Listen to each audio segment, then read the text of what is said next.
For today's recipe, we are going to make fresh spring rolls.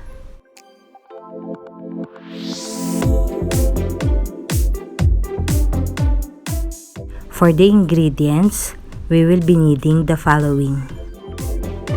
A few pieces of shrimp, this is 1/4 kilo.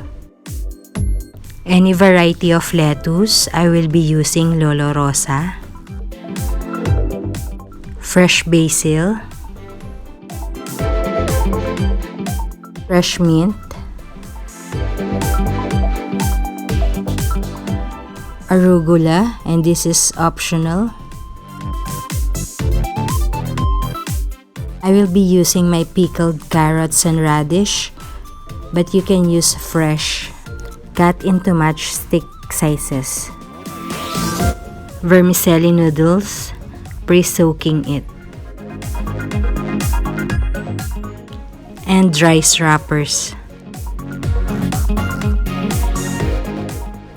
To our simmering water, we will add our pre-soaked vermicelli. Simmer until our noodles soften.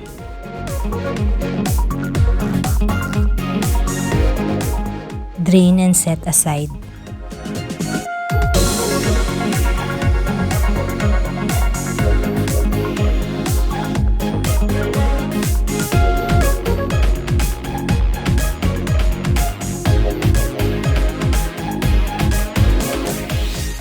Now we cook our shrimps.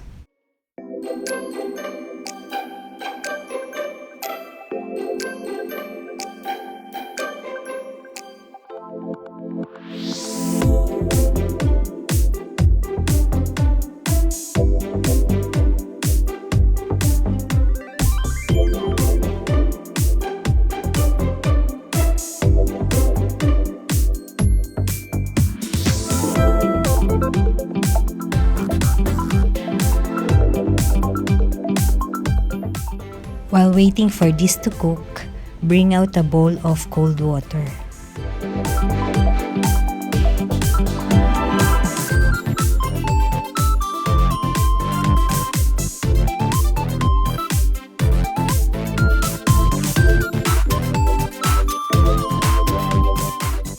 Again, do not overcook as this will turn rubbery. When cooked, put off your heat and place your shrimp into our cold water bath. This will stop the cooking process, hence we maintain the vivid color. After this, peel and set aside. Here I prepared a water bowl for my wrapper. Warm water if you are a pro in wrapping, but if you are not, cold water will buy you that extra minute. I will use my plastic chopping board as my wrapping surface. Then prepare your vermicelli by cutting them.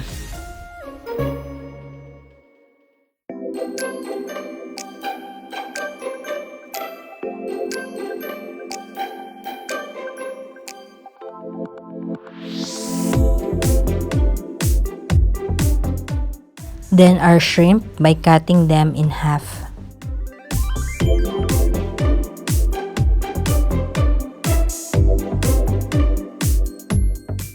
Our wrapper will turn sticky when hydrated. So we just soak thoroughly.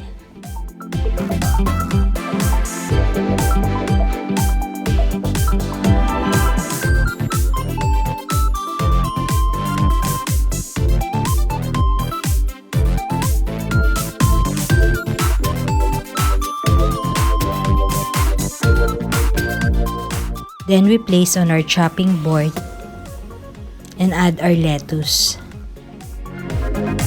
Then we add our arugula,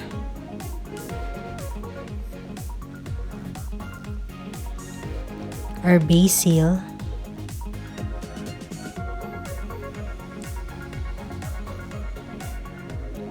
then our mint.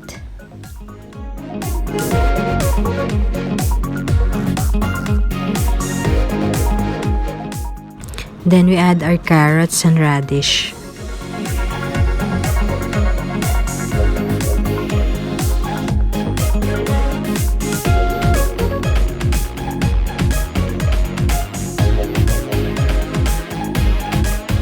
Then we top with our vermicelli.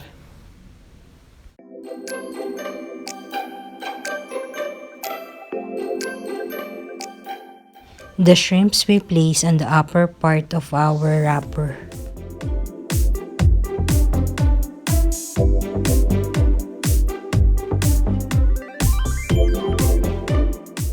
I fold my sides first before folding the lower part.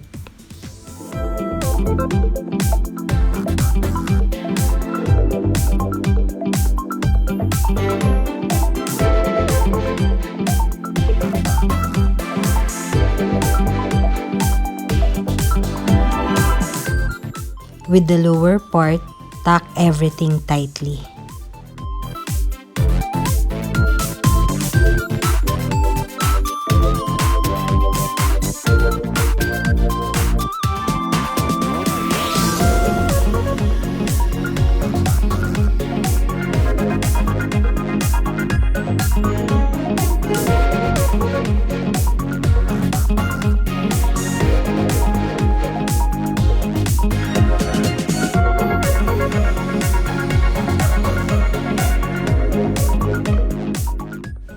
So I'll cut this according to our shrimp.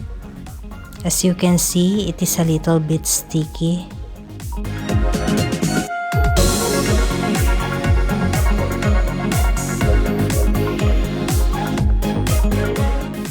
Our sauce is a combination of juice from 1 lemon,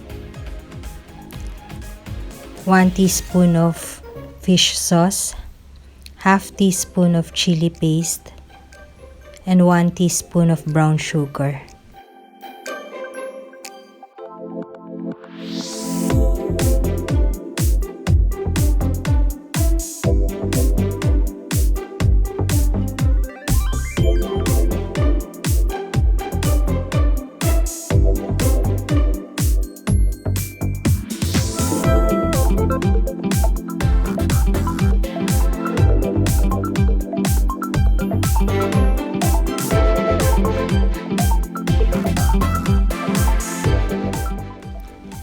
You can also use sweet chili sauce. And there's also another sauce which makes use of hoisin. I will be teaching you how to make it when we make our beef spring roll.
Thank you for watching.